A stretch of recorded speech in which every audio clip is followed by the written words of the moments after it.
حاصل میکنن که یا آدم پرسیدن که چند ساله ای؟ گفت 27 ساله. 10 سال پس میپرسنش که جوره چند ساله ای؟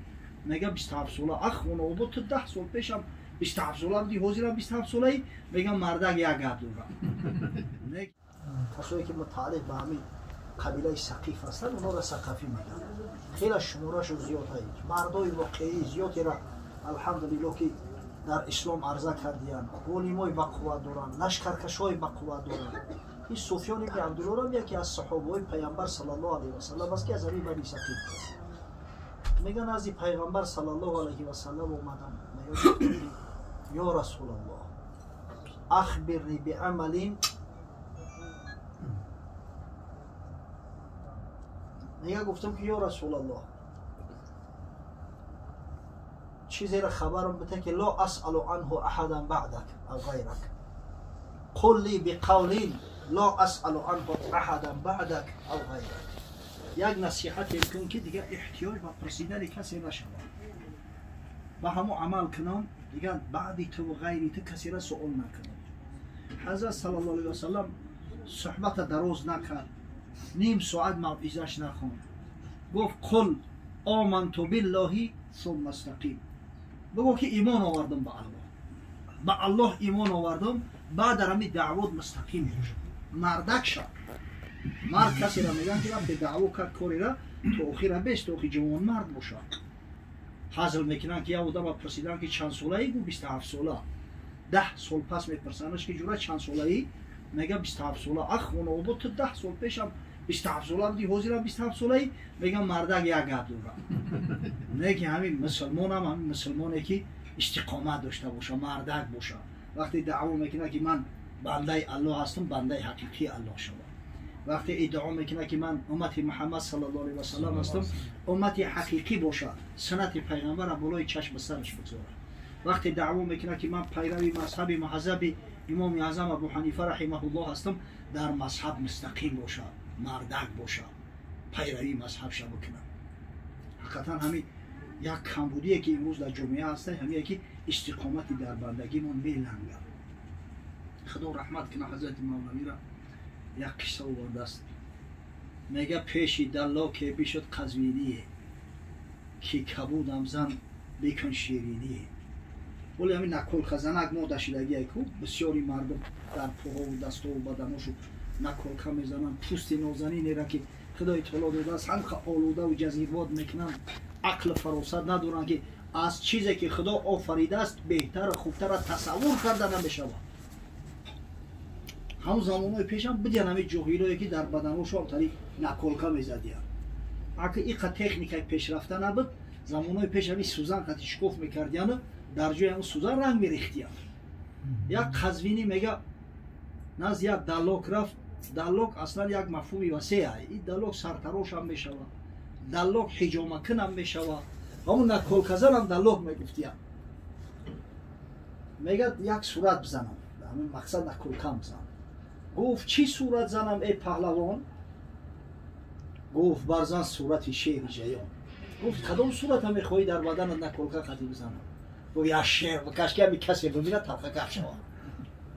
گفت در چی موضعی صورت زنم؟ گفت در شانگه هم کن آن رکم. در کجا بزنم؟ گفت همون نکلکه را. گفت همین تختای پشتم بزن. چون که آن سوزن فرو کردن گرفت، دردی آن در شانگه مسکن گرفت، پهلوان در ناله آمد. همین سوزن را لغت کرده و تا خونش و خون نمیشید است، خون باید بروید، بعد رنگ پر میکرد که او رنگ دیگه نرود. همین سوزن را شپیدم گرفت، میگه دیگه طاقت نکرد، نالیشش بلند شد. پهلوان در ناله آمد که سنی مرمر و کشتی چی صورت میزنی؟ بچه گفت کشتیم چی کدستی؟ گفت آخر شعر فرمودی مرا. گفت از چی عزم کردی ابتدا؟ او گفت خانواد خدا نگفتی که صورت شعر را بکش. اگه جای شعر گفت سر کردی؟ گفت از دمگاه آغازیده ام.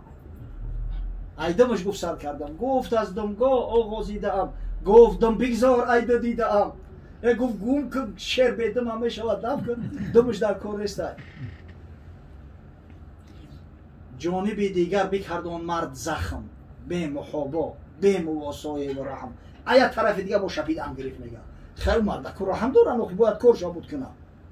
بام زد او کینچه اندام است از او گفتین گوش است مردی نکو بام اگه داد و فیقانش برمد ای مرد کجاشا کرده استی گو گوشاشا گفت تا گوشش نباشد ای حکیم گوش رو بگذار و کوتاه کن گلیم گم که گوشش در کار نیست شیر به گوشا میشود دفع کن گوشا نکش جانب دیگر خلیش آغاز کرد باز قزوینی فیقان را ساز کرد که سوم جانب چه اندام است نیز گفت این است اشکم شیر عزیز باید جای دیگه میگم شپیده است گفت ابا چه گجوشا کرده استی گفت شکمش نکنم شکمش کرده استم گفت تا اشکم نباشد شیر رو درد افزون گشت کم کن زخم ها ابا چه گفت کشتیم دفعش که شکمش هم در کار نیست شکمش هم نکن این بیچاره سوزان دا دست شیر کن خیره شد دلاک و پس حیران بیمان مدت انگوش در دندان بیمان بر زمین زد سوزن از قهر و استاد گفت در عالم کسی رو این فتاد دیگه کیزلشی دوخی سوزن اگری در زمین شدید تدون خدا گفت شعری بگوش سر اشکم کی دید این چنین شعر خدا خود نافرید و خواند بسوزن گفت شعر به سر و به اشکم و به گوش میشید است و خدای تعالی در طبیعت کلی شعر خلق کردگی نیست چون نداری طاقت سوزن زدن از چنین شعر جیان پس دم مزن اوقی کونی هنر نداری چی جون میکنی طاقت نداری غیرت نداری خی نمیگویم موسی چه کده پشتم ثبت کرد یا گندشکه کرد صورت اکشا بزن ترا چی رو دعوای شعری کردن چی سبحان الله و حضر نصیحت میکنه ای برادر صبر کن بر زخمی نیش تا رهی از نیشی نفسی گبری خیش انمتری اگر صبر تحمل نداشته باشی ای چنگولی این نفسی گبر خلاص نمیشه اوخه اگر تحمل نباشه غیرت نباشه کی میتونه که در این گرمی ها به آب و به خراک رستو بگره به خاطر الله روزه بگیره هر کی این سگ رو زبون خیش کرد گرد کفشش رو نیابد هیچ مرد هر کسی یعنی نفسی پریده اگر زبون خودش کرد انشالله او به درجه و منزلتی میرسه که دیگه به گرد کفشش نمیرسه یعنی استقامت باشه انشالله عالم گلستان میشه اعوذ بالله من الشیطان الرجیم یا ایها الذین آمنوا ادخلوا فی السلم کافه ولا تتبعوا خطوات شیطان انه لکم عدو مبین خدای بزرگ گفت که ای بنده های من دعوای مسلمانی میکنه در اسلام با پرگی وارد چه اسلام این نیست که خیلی من همین نمازش قبول دارم و روزش قبول ندارم زور نمیرسه اسلام این نیست که خیلی همه کارش هم میکنم نه که خیلی کمی غیبت بی غیبت نمیتونم بی دروغ نمیتونم در اسلام میگه با پرگی وارد چه مسلمان کسی را میگن که پایبند مقید شریعت قرار پیروی شیطان نکنه که شیطان دشمن آشکار شما است خدا را شکر الحمدلله اکثری مردم این سرزمین مسلمان که هستن اهل روزه هستن همین میبینی حوست میکنه الحمدلله همین قریب نماز شام میشه مردم ها میبینی اما انتظار که کی وقتی غروب میشود روزمونه بکشویم للصائم فرحتان یفرحهما روزدار ده خرسندی دوره که باعث خوشنودی و خرسندیش است یکی در دنیا و یکی در قیامت اذا افطر فرح بفطره اولش همین وقتی که افطار میکنی یه بچه همین نمیدونم همین سمبوسا میخیل بلزت بود یا ما کش نبودیم هم تا بلزت خوردیم باش خدا و راستی خیلش من تری سمبوسه بلزت خوردگی نبودم دیگه ببینه خرسندی یکمی نمیای که همین وقتی که طعام میخوری دیگه همین جان میگیری غذا میگیری چشمات روشن میشود روح بولیده میشود همین دغل کردن دیم نصرینی خوب میشود